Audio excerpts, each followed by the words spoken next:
Hello mga idol, welcome back again sa ating YouTube channel.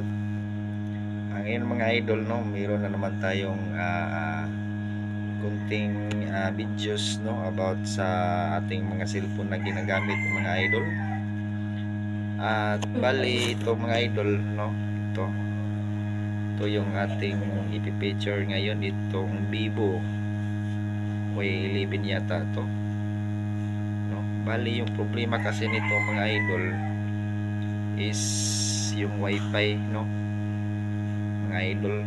Nakakonect siya sa wifi, ang kaso is ayaw mag-loading nung cellphone.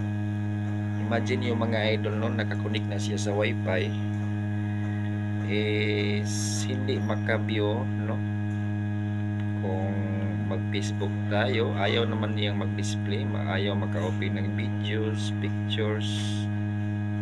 Talagang walang gamit yung wifi, no, na kahit lagyan natin ng load yung SIM card natin is wala talagang gamit din.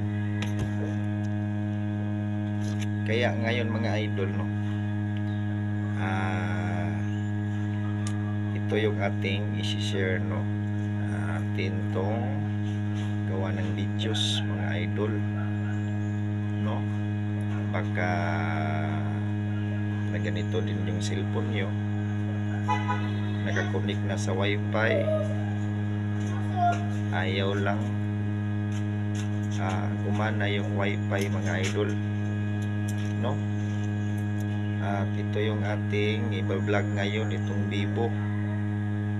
Hindi makakonect sa wifi, ayaw makaloading ng videos, pictures, walang gamit yung connection ng wifi, no.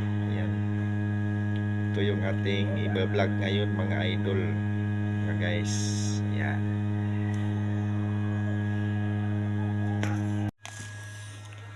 At ito na nga yun mga idol, no, itong cellphone na ito. At ayan na nga, tuturuan ako kayo po mga idol, no, kung paano natin i-troubleshoot yung ganon na issue sa ating mga cellphone mga idol. At ayan, first natin gawin mga idol, bali ito mga idol, na-fix ko na ito mga idol, ano, at trinay ko nga dito sa wifi namin. Talagang pag connect ko mga idol sa kaniyang wifi, nakakonect na siya, pero wala talaga siyang display, hindi maka YouTube, lahat hindi. At ito na mga idol, no, hindi na tayo magpaligoy-ligoy pa sa ating videos na ito. Ngayon tuturo ko na sa inyo mga idol, ha. Ito na yon mga idol. First,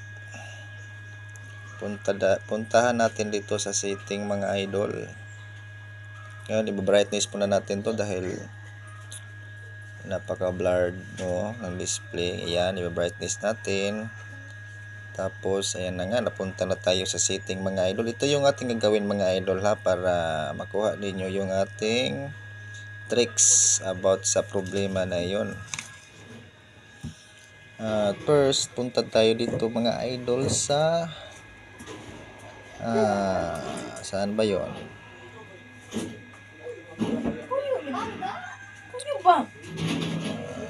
Dito ba yun sa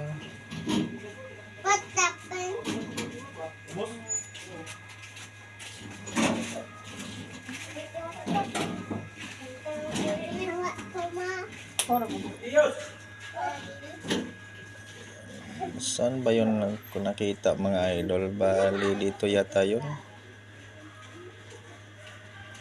Dito mga idol sa system management, no, puntahan natin dito sa system management.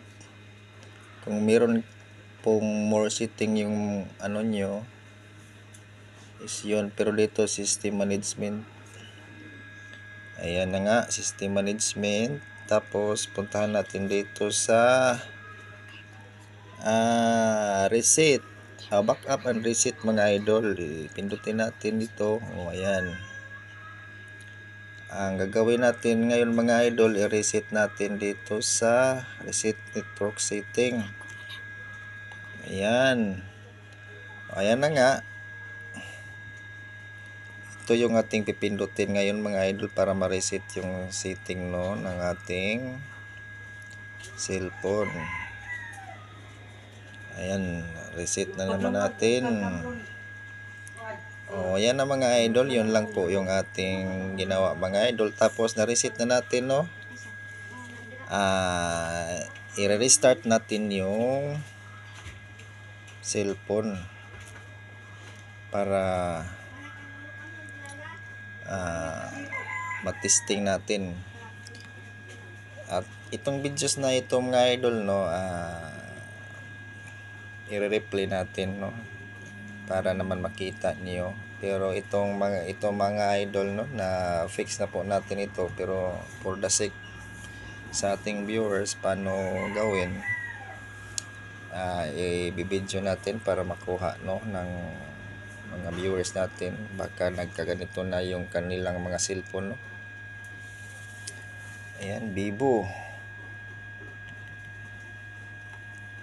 Bali itong unit na ito mga idol no, doon po ito sa lugar na trinatrabahoan ko mga idol no, doon sa Limon, Kapuukan, Leyte. Ayun na nga, dahil alam nila na marunong akong mag-ayos mga idol ng cellphone. At ayan, meron din silang pinayos sa akin. Ito na nga yun. Ayan mga idol no, ititest na natin.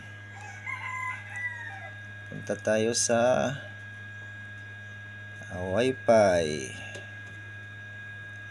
Dahil na-reset na natin ito mga idol no, nabura na po yung password mga idol no.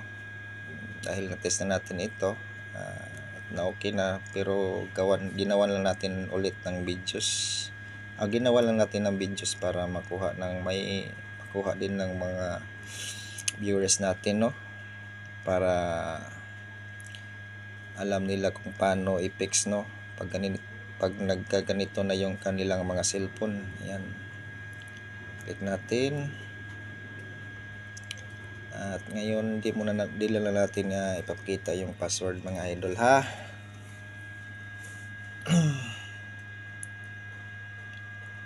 Ayan mga idol, kung bago ka lang sa ating YouTube channel, paki-subscribe po ng ating YouTube channel mga idol, para naman maka-update kayo sa ating mga bagong videos dito no mga idol. Paki-like and share na din sa ating videos. Ayan mga idol, nakakonek na siya. Tapos YouTube, punta na tayo sa YouTube. Ayan na mga idol.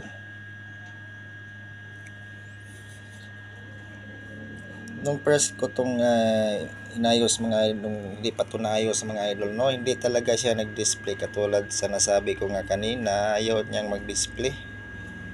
Pero ngayon mga idol ayan na, nag-display na mga ka-idol. Nakakonek na din siya sa Wi-Fi. Yan na. Ganyan lang po yung process no mga idol sa pag-fix no sa ganitong issue. Nakakonek sa Wi-Fi tapos ayaw mag-loading. Dito lang muna yung ating videos mga idol. Salamat.